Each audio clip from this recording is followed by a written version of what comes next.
That was Joe Cummings, and you can get sports anytime at cbcsports.ca. It's coming up to 8:15. If you like to spend weekends scouring yard sales and flea markets for great deals or maybe some collectibles, you could run into Londoner Jay Bartlett. He's on a mission to get his hands on all the Nintendo games ever made. Yes, since 1985. His childhood friend, filmmaker Rob McCallum, is chronicling his adventure in a documentary called The NES Club, 1 Man, 30 Days, over 700 games to find. They're in the middle of a Kickstarter campaign to raise money for their film. Rob joins us on the phone now to tell us more. Good morning. How are you doing? I'm doing great, thanks. What got the two of you thinking about doing this? We were up for anything insane, so we thought that we would do this. Why video games? Why Nintendo? Why video games? It's obviously a huge culture, a huge part of our culture, Canadian culture. It's storytelling on an interactive level. We all know that game players are around the world, so we knew there was a universal aspect. And why Nintendo? That's kind of what made this documentary make sense across the board. The NES was the first system, the first home console that everybody can get on board with. It wasn't really even until later in its run that brand allegiance started to enter into the picture when Sega released the Genesis. And now when you're talking about video games, you're either a Microsoft guy or a Sony guy or a Nintendo guy. But back then, it was all Nintendo. And what does NES stand for? It stands for the Nintendo Entertainment System, which is a big deal because Nintendo couldn't market itself as a video game system when it came out because video games were considered dead. So they marketed themselves as an entertainment system instead. All right, so what's the plan? How does this work? Well, the plan is for Jay to save a whole bunch of pennies.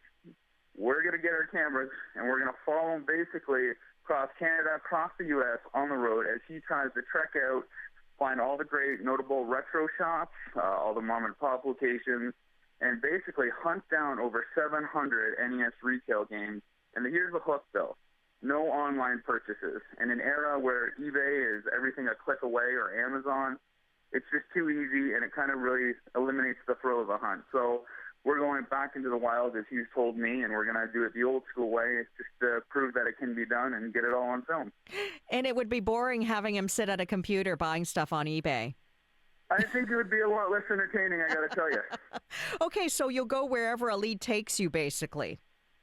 Yeah, we've got a loose strategy to get us out on the road. A lot depends on our Kickstarter campaign and the amount that we can raise, because you can imagine with fuel prices and lodgings for our documentary crew, the more money we have, the further we can go. And we've had a lot of store owners and a lot of fans across the U.S. and Canada pledge to help us to kind of get to their city more or less. And so we're trying to, keep pumping that up and saying, if you want us to come to your town, throw a few bucks into our kettles, toss us your gold Mario coins or your Zelda rupees and help us get there. What are some of the rare games that could be difficult to find? Well, there is this one title, and I'm sure if Jay's listening, he's cringing as I'm about to say this. It's called Stadium Events. It was originally released by Bandai, and shortly after, it was pulled from the market by Nintendo, who purchased it and repackaged it as their own game. So that one on eBay, I don't know if the auction's still up, it can go for $75,000, mint condition without a scratch. Now, that said, you can find other copies for a much more reasonable price, but everybody listening should understand that's the mountain we're about to climb. So what are the criteria, though, Rob? I mean, does it have to be mint condition? Does it have to be playable, or does that matter when you're tracking them down? No, it definitely matters. I mean, the big thing is that you find the game. We're allowing a little bit of damage on it, but it does have to be playable. So we're going to have an NES on the road with us, an actual Nintendo console, plugged into an AC adapter right into our van or our RV if we can swing that, and we're going to be testing the games as soon as we buy them because, if we're doing like a one-shot deal in Toronto and we got to hit the road to maybe cross the border after, we got to make sure all those games work in the parking lot of each of those stores before we can trek on. So we're testing all the games for playability. Aha, so this is part of some kind of grand plan just so you guys can play the old games, right? You mean you discovered our secret to play video games all summer long? How many hours did you guys lose to playing these games when you were kids? Hours and hours and hours. It was Jay who introduced me into the world of video games, so my parents and grandparents can blame him for all that, and now my wife can blame him as well for the hours I'm putting into this documentary. But hours and hours on single titles, on multiple titles. The NES has very many games that are significantly hard, and they're are legendary ones that'll stump people still to the day. Now you're starting your hunt in London, your hometown. Why? Because London is a really unique city. I mean, it's often compared to Toronto because it's only 2 hours away, and that comparison isn't about little brother, big brother. There's a lot of really cool pop culture geek kind of destinations in London. When I did a comic book documentary about 10 years ago on Canada's connection to comic books, we found that there was like 5 major stores in London that rivaled the 6 or 7 major stores in Toronto, despite the population difference.